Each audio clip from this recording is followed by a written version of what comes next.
Componente hidrológica.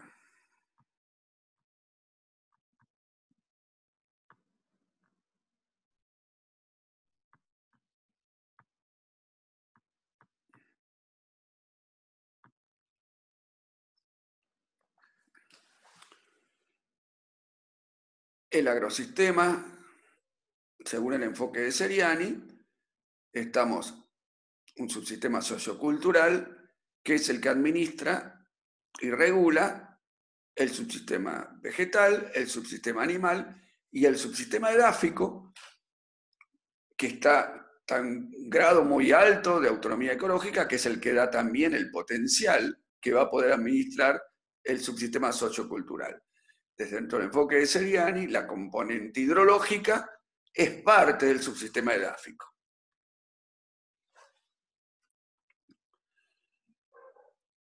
¿Qué estudia la componente hidrológica? Las precipitaciones, las escorrentías, la humedad del suelo, la evapotranspiración y el equilibrio de las masas glaciares. En definitiva, estudia el recurso agua, su existencia, las fuentes superficiales y subterráneas, la distribución en el tiempo y en el espacio, el régimen de distribución y el espacio por donde se está distribuyendo, las propiedades físicas, sedimentos y temperaturas de las aguas, propiedades químicas, sales disueltas, biocidas, tóxicos que están llevando esas aguas, y propiedades biológicas, los microorganismos que viven en esas aguas y son transportados por esas aguas. ¿Cuál es la importancia? Es parte del modelado de la corteza terrestre, de todos los escurrimientos superficiales. Y su presencia permite el desarrollo de la vida. La hidrología es la ciencia que estudia el recurso agua en cuanto a su existencia, distribución, propiedades físicas y químicas, influencia sobre el medio ambiente y la relación con los seres vivos. El balance hídrico es el que mide bajo las condiciones hidrológicas de un área en cuanto a la cantidad, están representados por el balance hídrico, el cual consta básicamente de 4 componentes fundamentales y se representa según esta siguiente ecuación. La precipitación, en definitiva, es igual al escurrimiento superficial, subsuperficial y subterráneo. La evapotranspiración, que es la suma de la evaporación desde la superficie del suelo y la transpiración de las plantas. La variación del almacenaje en el agua del suelo durante un determinado tiempo. A este balance se le pueden agregar otros componentes como la infiltración e intercepción del agua de lluvia por la vegetación. Dentro del ciclo hidrológico tenemos los océanos, evaporan el agua contenida en ellos, aparte, y el agua se condensa cuando sube y la atmósfera se enfría, se va condensando, formando las nubes. Por acción de las temperaturas, acción de los distintos ambientes, como puede ser la orografía, se descarga el agua que tienen las nubes en una forma de precipitación, que puede ser una precipitación de agua o precipitación en forma nívea. Se acumula en las partes más altas o infiltra en el lugar donde cae. Todo lo que no infiltra escurre nuevamente hacia las partes más bajas, que son los océanos. Este escurrimiento puede ser que ocurra en forma paralela a la superficie del suelo, una vez que ha infiltrado, o sobre la superficie del suelo, ya sea mantiformemente, o que escurra mediante haberse concentrado, flujos concentrados que se van reuniendo, formando ríos, y pueden llegar en un momento a depósitos superficiales, que es agua almacenada, como en lagos. Parte ahí se evapora y comienza nuevamente el ciclo del agua, parte infiltra y se descarga el agua subterránea de vuelta a los océanos. Y el agua almacenada a veces queda prisionera en una parte continental por cientos o miles de años, pero en algún momento vuelve hacia los océanos y comienza el ciclo hidrológico en un continuum que nunca para. La penetración del agua del suelo, que es la parte que realmente más nos interesa, porque el agua está disponible para las plantas desde que ha penetrado en el suelo. También algo del agua que queda en la superficie puede estar disponible para algún tipo de plantas, pero la mayoría de los cultivos depende del agua que infiltra. Entonces, frente a una precipitación, parte de esa precipitación es interceptada por la vegetación y parte de esa precipitación infiltra directamente en el suelo. Desde la misma vegetación que interceptó parte de esa precipitación, algo se evapora directamente de ahí y también parte transpira la planta. El suelo, no todo el agua que llega al suelo infiltra rápidamente, parte también se evapora, constituyendo la evapotranspiración. Una vez que el agua llega a la superficie del suelo, si comienza la infiltración, es desde la superficie hacia adentro del suelo. Pero también hay movimiento dentro del suelo hacia los acuíferos. Entonces, cuando el agua se mueve dentro del suelo hacia la profundidad, se llama percolación. Así que tenemos, por un lado, desde la superficie hacia el suelo, se llama infiltración, dentro del suelo, percolación. Las redes de drenaje toman agua de los tres lugares. Toman agua de los escurrimientos superficiales, toman agua de los escurrimientos subsuperficiales y toman agua de los escurrimientos subterráneos que están dentro de los acuíferos. El conjunto de escurrimientos forman las redes de drenaje. El escurrimiento es el movimiento del agua paralelo a la superficie del suelo. La infiltración es la entrada del agua en el perfil perpendicularmente a la superficie del suelo. Ambos constituyen el drenaje. Podemos definir el drenaje como la eliminación del agua del suelo. Entonces, el drenaje va a estar integrado por escurrimiento más infiltración más evaporación. La posición relativa que se encuentra en el relieve, más el tiempo de contacto, más la cobertura vegetal, más la matriz del suelo, que es cómo está compuesto el suelo, todo eso va a formar el tipo de drenaje que vamos a tener. Aporta las condiciones de humedad del suelo que activa la modelación del relieve cuando hablamos de la componente geológica modelada por la componente hidrológica. La matriz del suelo. ¿Qué es la matriz del suelo? Bueno, son los componentes básicos que tiene el suelo, que es, lo denominamos textura, estructura, la materia orgánica formando la densidad aparente, porque el suelo no es una sustancia maciza, sino que tiene poros, tiene lugares huecos, que son los poros. Y tenemos varios tipos de poros. Los microporos, que es donde se encuentra la grada higroscópica, fuertemente retenida, capilar no absorbible, muy retenida. Los mesoporos, que es la capilar absorbible, que es la de conducción, y fuente principal de agua para las plantas. Acá tenemos el ascenso dentro del perfil, el agua que bajó también asciende y queda disponible para las plantas. Las raíces la pueden absorber de ahí. Y los macroporos, que es el agua gravitacional, donde en el momento de la lluvia el agua ingresa al suelo por los macroporos, pero después que estos se desocupan, quedan vacíos, quedan con aire. Así que comentamos a los macroporos como gravitacional, aireación e infiltración profunda, percolación a los acuíferos también. El balance hídrico lo podemos ver en esta representación, donde forma parte del escurrimiento más la evaporación más la variación del almacenaje. Tenemos parte del agua que está en la superficie, parte del agua tenemos una retención superficial donde todavía no se mueve. Cuando hay algo dependiente comienza a moverse y lo cual tenemos escurrimientos. Cuando el agua no se mueve y está sobre la superficie del suelo, lo único que le queda es o infiltrar o evaporar, o las dos cosas. Y si el suelo es un suelo con muy baja porosidad, infiltrará muy lentamente o se evaporará directamente. El balance hídrico, volvemos a repetir las condiciones hidrológicas de un área. en cuanto a la cantidad, están representadas por el balance hídrico, la cantidad de agua, el cual consta básicamente de 4 componentes fundamentales. Se representan en la ecuación que ya hemos visto, pero repetiremos que la precipitación, entonces, el total de agua que ingresa no tiene otra forma de ingresar a un sitio que por las precipitaciones.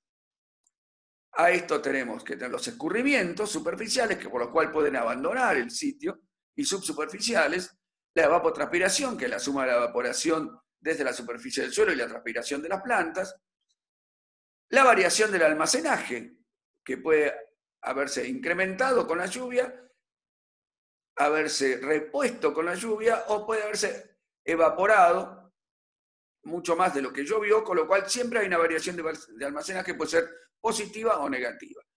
A este balance se le pueden agregar otros componentes como la infiltración e intercepción de la lluvia por la vegetación.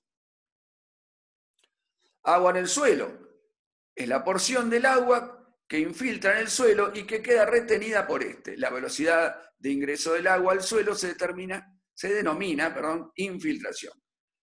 El agua que no queda retenida por el suelo desciende hacia los estratos más profundos y alimenta los acuíferos subterráneos mediante el movimiento conocido como percolación. Tenemos varios tipos de agua en el suelo. El agua higroscópica, que es una película delgada que rodea las partículas edáficas y es fundamentalmente atraída por estas, motivo por el cual carece de movimiento y no es utilizable por las plantas. El agua capilar no absorbible ocupa los espacios capilares y poros más pequeños del suelo. Está retenida demasiado enérgicamente y tiene escasa movilidad como para poder ser absorbida por las plantas. Agua capilar absorbible se ubica en los poros de tamaño intermedio y se mueve por difusión capilar. Es absorbible por las plantas y constituye la fuente de agua esencial para el crecimiento de las plantas. El agua gravitacional ocupa los poros más grandes del suelo, solo en forma inmediata a una lluvia. Su movimiento responde a la gravedad, por lo tanto después se van desocupando esos poros y quedan solamente vacíos o ocupados por aire. Los parámetros de humedad del suelo, las propiedades que conforman la matriz del suelo, generan diferentes tensiones de retención y estado de disponibilidad del agua edáfica, según los cuales resulta más preciso clasificarlas que de la manera mencionada anteriormente. Entonces las clasificamos de otra manera para que sea más comprensible el uso agronómico de esta agua, lo que llamamos capacidad de campo. Las plantas pueden absorber sin dificultad el agua retenida en el suelo a succiones o tensión de succión de 0,3 atmósferas, o sea, menos 0,3 atmósferas, por lo cual esta presión se considera óptima. El contenido de agua del suelo presente en un suelo con esa succión se denomina capacidad de campo, porque las plantas prácticamente la pueden absorber en forma óptima, haciendo muy poco esfuerzo de tensión negativa para absorberla. Es lo que permite el intercambio gaseoso, además. Punto de marchitez permanente es el agua retenida a succiones altas, menos 15 atmósferas. No puede ser absorbida por las plantas, por lo cual, si todo el agua edáfica se encuentra en esa condición, estas plantas alcanzan un marchitamiento irreversible. Por ese motivo se conoce como punto de marchitez permanente. PMP. El contenido de humedad del suelo existente con esta tensión mencionada llamamos punto de marchitez permanente, o sea, menos 15 atmósferas de retención. Y el agua útil es todo lo que queda entre punto de marchitez permanente y capacidad de campo. La cantidad de agua útil o disponible para la mayoría de las plantas, o sea, aquella retenida en el suelo con una fuerza o energía que permite su aprovechamiento por las raíces, se calcula por la diferencia en el contenido entre capacidad de campo y punto de marchitez permanente. Esto varía de acuerdo a qué tipo de suelo tenemos. Acá, por ejemplo, si lo queremos medir en kPa, son menos 33 kPa, ahí está la capacidad de campo. Y menos 1500 kPa sería el punto de marchitez permanente. De acuerdo a la textura, a la composición mineralógica de ese suelo, hablando de arena, limo y arcilla, los suelos que tienen alto contenido de arena, también es bajo el contenido de agua que son capaces de retener. A medida que la textura del suelo se hace más arcillosa, va aumentando la capacidad de agua que es capaz de tener el suelo. Pero también aumenta la cantidad de agua que retiene el suelo para sí mismo, que no es agua útil, lo que está por debajo del punto de marchitez permanente.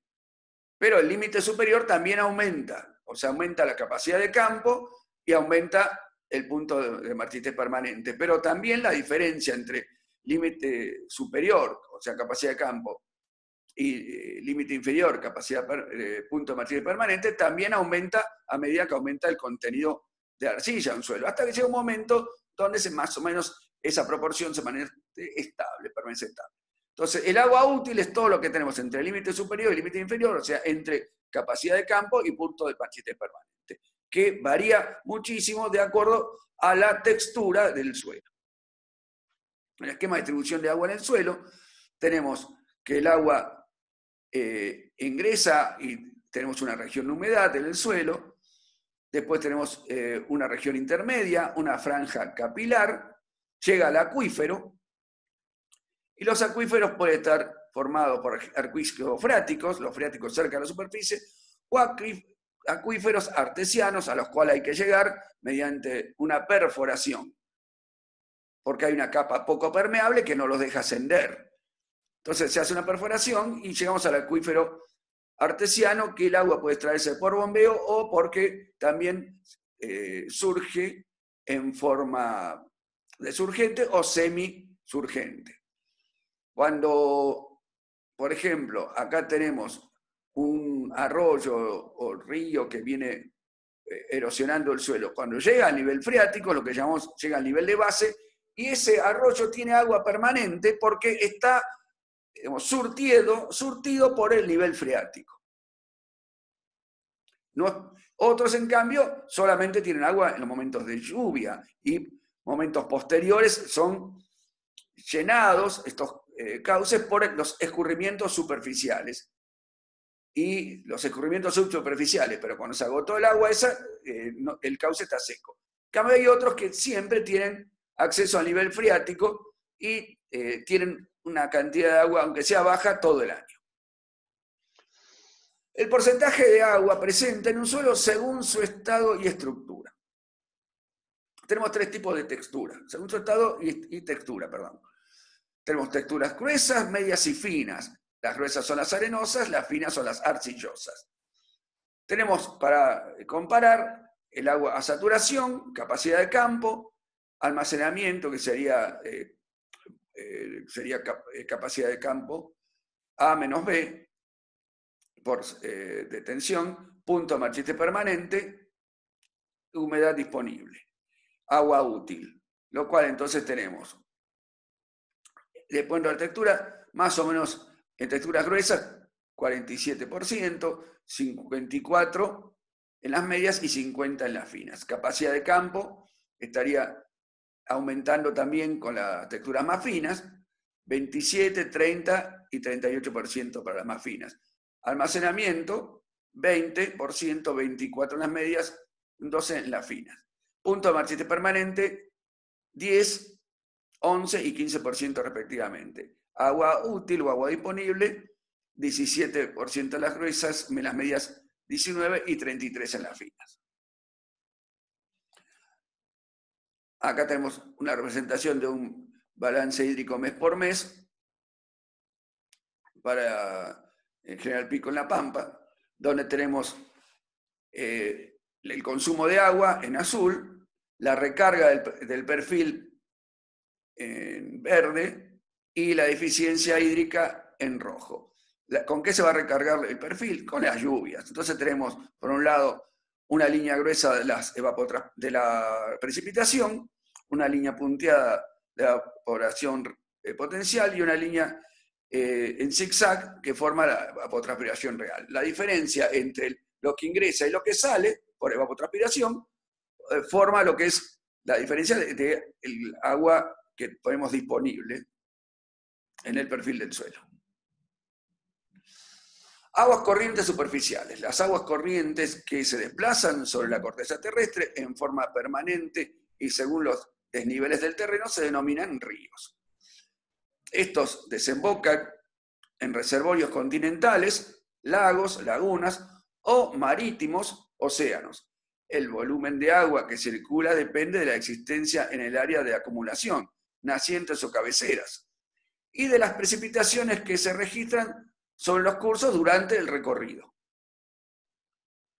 Drenaje. El sistema de drenaje analiza los colectores finales de agua de los ríos y las existencias o ausencias de escurrimientos superficiales. El diseño de drenaje se refiere al dibujo que describen las aguas corrientes sobre la superficie del terreno, tanto a lo largo de su trayectoria como en la zona de derrame en la que se conecta todo el agua circulante.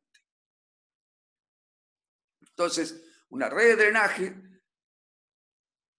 tenemos dos cosas a tener en cuenta. El sistema de drenaje, ¿en qué va a ser el reservorio que desemboca? Y el diseño de drenaje, el dibujo que van a hacer sobre la superficie del suelo.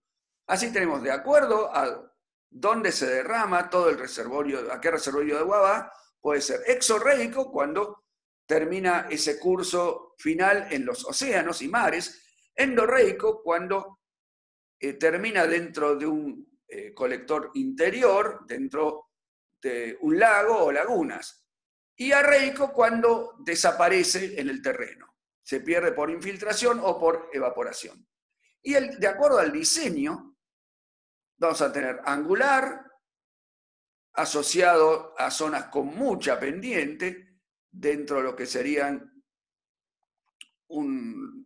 arroyos que están corriendo dentro de zonas serranas,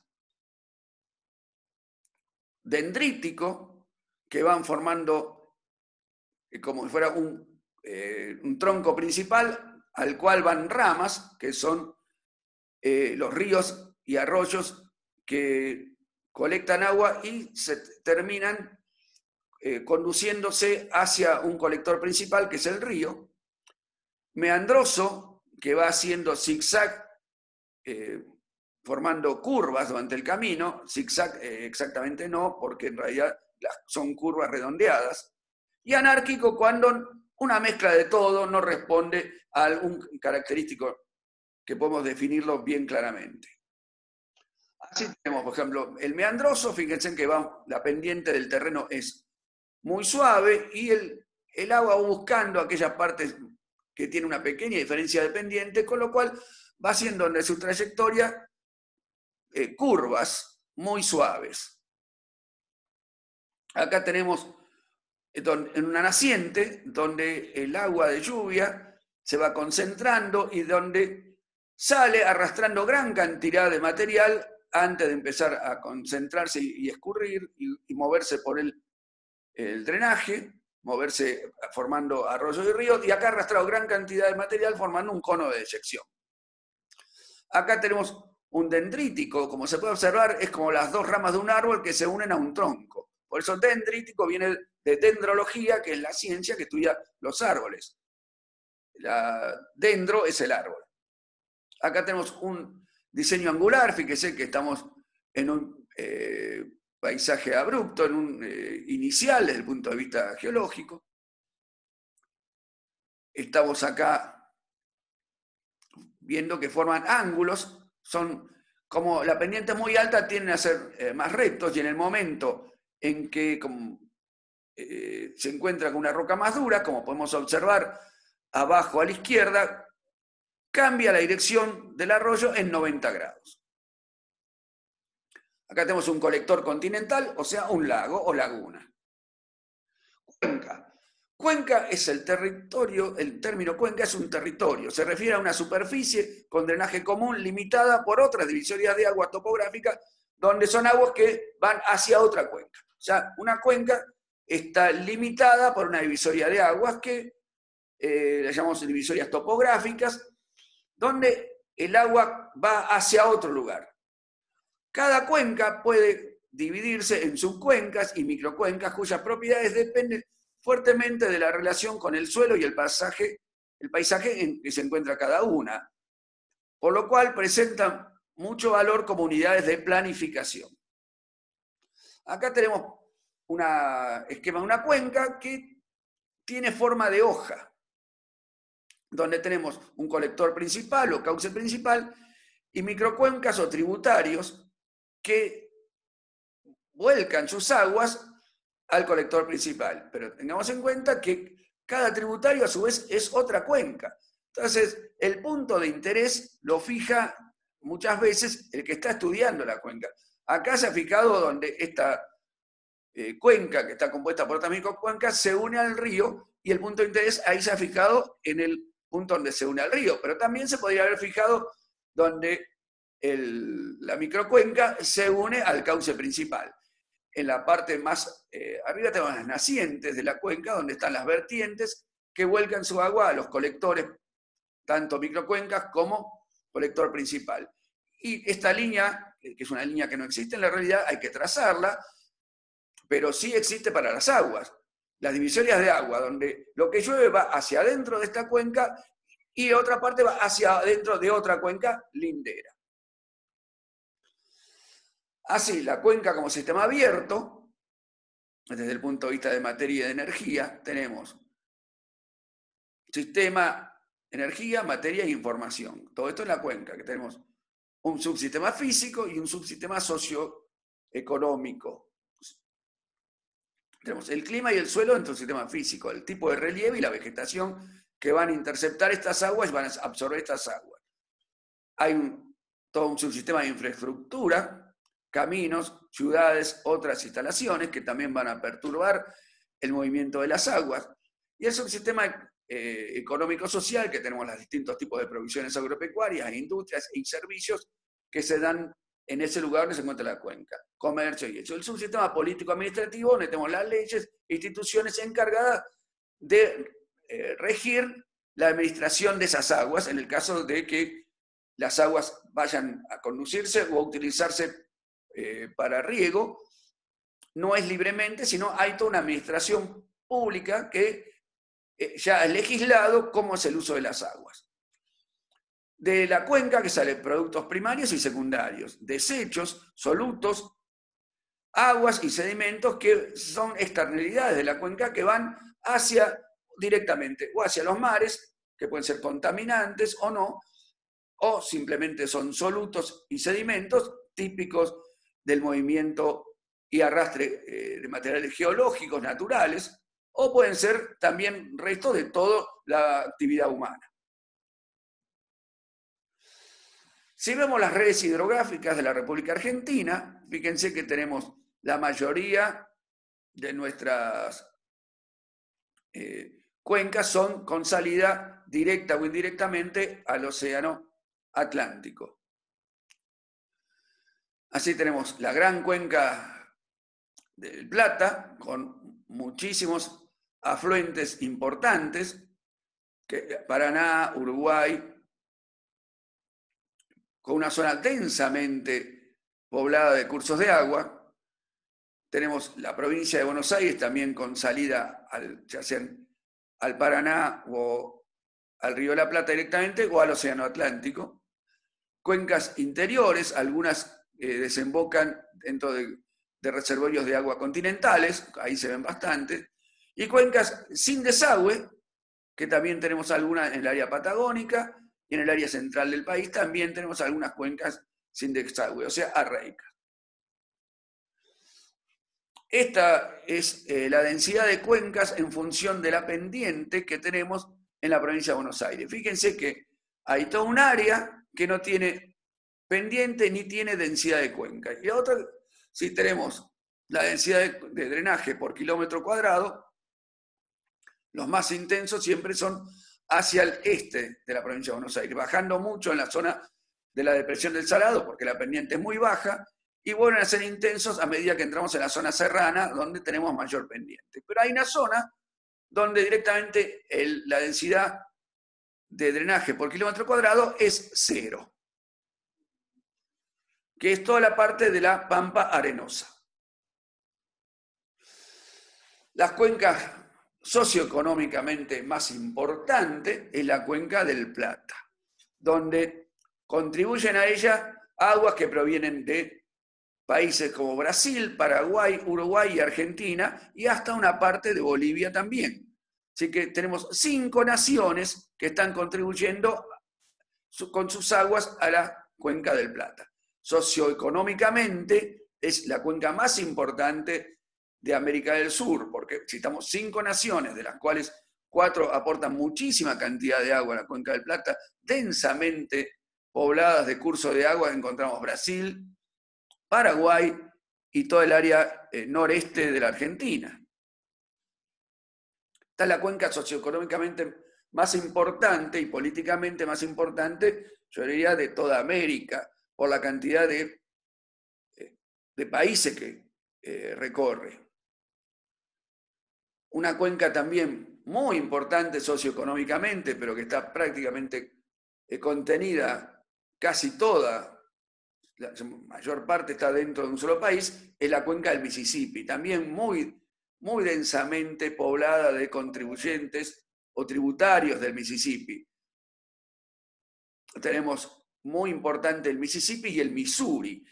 Hacia el final es tanta el agua que tiene, que los desbordes son tan importantes, que toda la zona del Bayou son zonas pantanosas, que al final el Mississippi está desembocando en el Golfo de México. Socioeconómicamente son las 2 cuencas más importantes que tiene América. La Cuenca del Plata, muy importante políticamente, socioeconómicamente, y la Cuenca del Mississippi.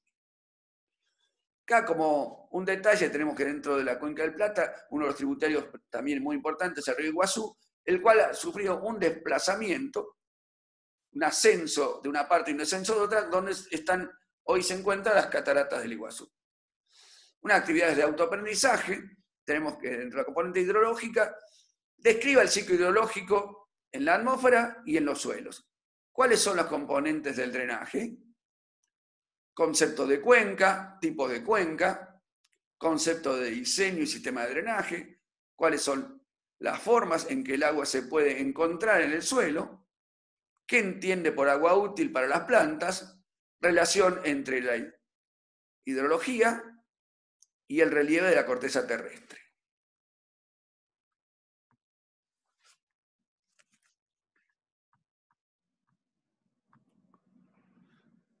Esto no termina acá, esto hay que estudiarlo más profundamente para poder contestar bien estas preguntas de autoaprendizaje con la lectura muy a conciencia del módulo de la asignatura.